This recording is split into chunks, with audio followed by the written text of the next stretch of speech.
Hello there. So you want to know how you can simply create an account or sign up into Lowe home improvement application from your mobile device.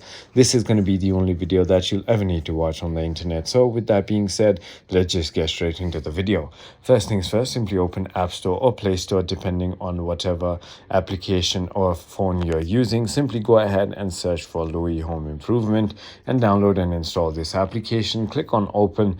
Now you're going to simply select the store near you and you're going to be taken to this page. Click on this account tab right over here. Click on sign in or create account, and all you need to do is just enter your email. When you don't have an account, it's going to simply go ahead and ask you to create a password, and also it's going to ask you to verify your account by sending you a OTP or one-time password, which you'll have to enter it back onto this application and your account will be ready. I hope this video was helpful to you. If it was, hit that like button and I'll see you on the next one.